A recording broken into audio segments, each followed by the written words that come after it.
मराठ्यांचा सत्तेचा विस्तार मराठ्यांनी केलेल्या स्वतंत्र संग्रामाच्या आरंभी मुघल सत्ता आक्रमक होती, तर मराठ्यांचे धोरण बचावाचे होते.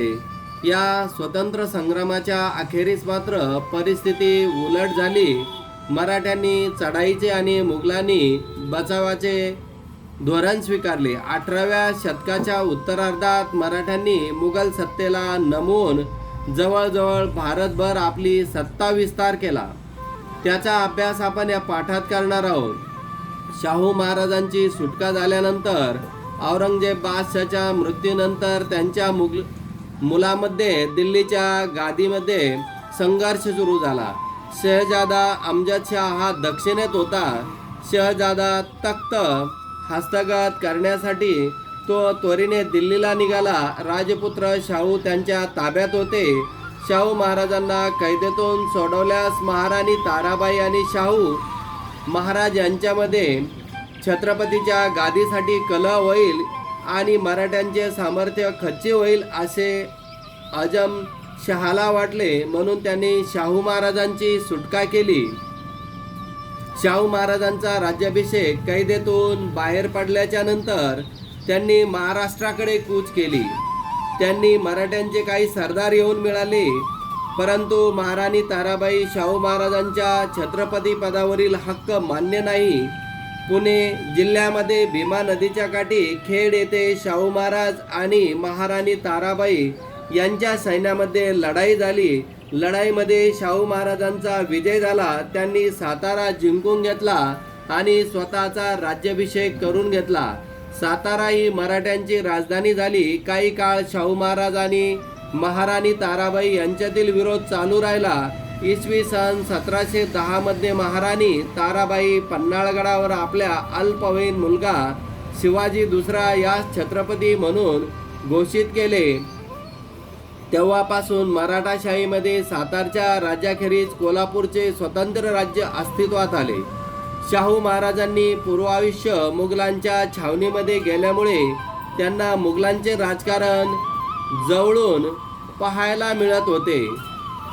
हे पाहण्यासाठी शाहू महाराजांनी आपल्या जनतेकडे विशेष प्रावीण्य देण्यास सुरुवात केली. शाहू महाराजांचे पूर्वायुष्य मुघलांच्या छावणीत गेल्यामुळे मुघलांच्या विशेषतः उत्तर भारताच्या राजकारणातील खाचा त्यांना समजल्या होत्या. मुघल सत्तेच्या बलस्थानी त्यांनी कमतरताही चांगली माहीत झाली होती. शिवाय मुघल दरबारातील प्रभावशाली व्यक्तीशी त्यांचा परिचय होता.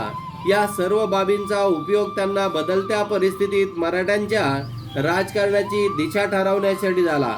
मराठ्यांच्या राज्यांचा नाश करण्याच्या पूर्वीचे औरंगजेबाचे जे काही धोरण होते त्यांच्या वारसदारीने आता सोडले होते. त्यामुळे आता मुघल सत्तेचा संघर्ष करण्याऐवजी तिचे रक्षण म्हणून पुढे येऊन त्याच भूमिकेतून आपल्या सत्तेचा विस्तार करायचा असे नवे धोरण मराठ्यांनी स्वीकारले. नवे देवालय बांधण्याने जे पुण्य मिळते तेच जुन्या देवालयाचा जीर्णोद्धार केल्याने मिळते. हे जीर्णोद्धाराचे सूत्र होते. मुघल सत्तेला जशी वायव्येकडून होणाऱ्या इराणी अफगाणी आक्रमणाची भीती होती, तसाच आपापसात पठाण राजपूत जाट रोहिले यांच्यासारख्या स्थानिक सत्ताधीशांशी धोका होता. शिवाय दरबारात चालणारी स्पर्धा संघर्ष यामुळे मुघल सत्ता पोखरून निघाली होती. त्यामुळे दिल्ली दरबारात मराठ्यांची सहाय्यतेची गरज त्यांना भासू लागली.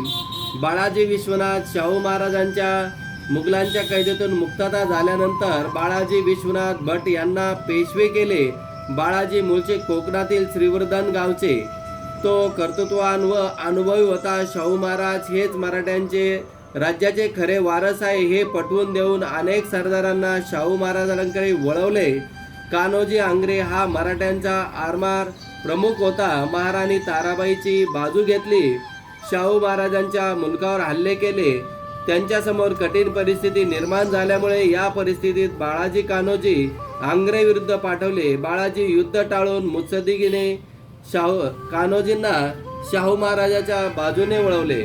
चौथाई सरदेशमुखी संधा शाहू महाराजांचे आसन महाराष्ट्रात बळकट झाल्यानंतर बाळाजीने आपले लक्ष उत्तरेकडे राजकारणाकडे वळवले. औरंगजेब बादशहाच्या मृत्यूनंतर दिल्ली दरबारामध्ये काही गोंधळ निर्माण झाला होता. तेथे गोंधळ निर्माण झाल्याच्या नंतर तो गोंधळ संपुष्टात आणण्यासाठी शाहू महाराजांनी खूप मोठा प्रयत्न केला आणि प्रयत्न करून त्यांनी हा गोंधळ सुस्थितीत बसवला. इसवी सन 1799 मध्ये मुघल बादशाह दख्खन प्रदेशातून काही ठिकाणी चौथाई सरदेशमुखी वसूल करण्याच्या संधी मिळवल्यामुळं उत्पन्नाचा 1/4 भाग सरदेशमुखी म्हणजे 1/10 भाग मानला जायचा. पहिला बाजीराव हे पेशवे काळातील गादी सांभाळण्यासाठी तरतूद केली. तर पेशव्यांच्या काळातील ही तरतूद इसवी सन 1720 मध्ये पेशवीपद नेमणूक झाल्याच्या नंतर पेशवेपदाच्या 20 वर्षाच्या कालावधीमध्ये त्यांनी मराठा सत्तांचा विस्तार घडून आणला. निजामशाह पालखेड येथे पराभव. मुघल बादशाह फरखसियर याने निजाम उल मुल्क याची दख्खन सुभेदार म्हणून नेमणूक केली. इसवी सन 1713 मध्ये निजामाने हैदराबाद येथे आपले अस्तित्व निर्माण करण्याचा प्रयत्न केला. बादशहाने मराठ्यांना दक्षिणेस मुघल सुब्यातून चौथाई सरदेशमुखी वसूल करण्याचे अधिकार दिल्याने निजामशाह औरंगाबाद जवळ पालखेड येथे पराभव केला. तेव्हा त्याने मराठ्यांची चौथाई सरदेशमुखी वसूल करण्याचा हक्क मान्य केला. मुघल सत्ता कमकुवत झाली असल्याने उत्तरेचा सत्ता विस्तार अधिक करण्यास सुरुवात झाली. शाहू महाराजांनी तेच धोरणांना पाठिंबा दिला. माळवा आजच्या मध्य प्रदेशातील माळवा हा भाग मुघलांच्या ताब्यात होता. बाजीरावांनी आपले भाऊ चिमाजी आप्पा यांच्या नेतृत्वाखाली मल्हारराव होळकर, राणोजी शिंदे, उदाजी पवार यांना माळव्यात पाठवले व तेथील आपले ठिकाण मजबूत करून घेतले. बुंदेलखंड म्हणजे आजचा मध्य प्रदेश होय. या प्रांतातील झाशी, पन्ना, सागर वगैरे शहरांच्या परिसरांचा प्रदेश होय. बुंदेलखंडात छत्रसाल राजाने आपले स्वतंत्र राज्य स्थापन केले होते. अलाहाबादचा मुघल सुभेदार महम्मद खान बंगश याने बुंदेलखंडावर हल्ला केला. छत्रसालास पराभूत केले. तेव्हा छत्रसालाने बाजीरावाला मदतीला बोलवले. बाजीराव मोठी फौज घेऊन बुंदेलखंडला गेला व बंगशाला पराभूत केले. छत्रसालाने बाजीरावाचा सन्मान केला. अशा रीतीने बुंदेलखंड येथे मराठ्यांचे आपले स्वतंत्र राज्य त्यांनी प्रस्थापित केले.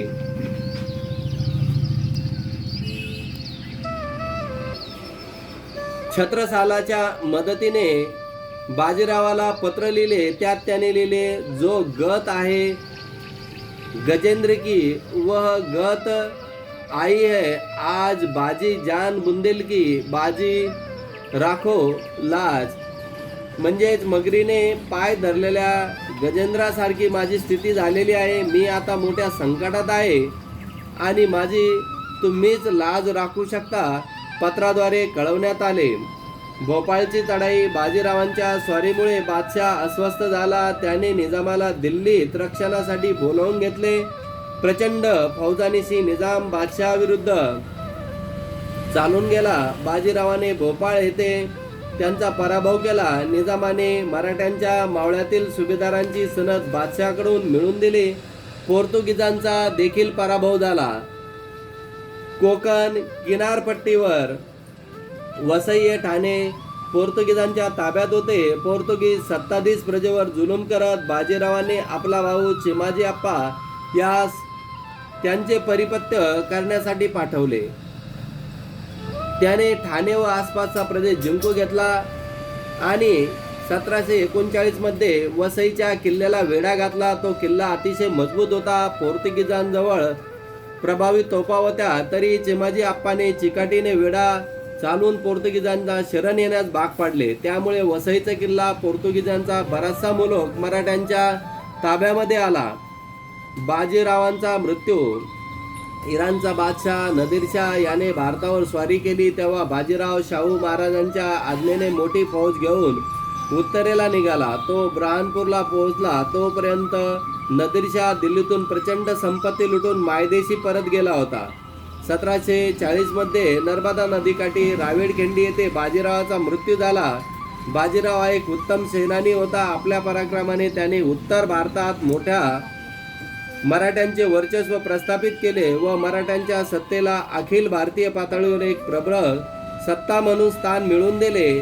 त्याच काळात शिंदे, होळकर, पवार, गायकवाड ही घराणे सुद्धा उदयास आली.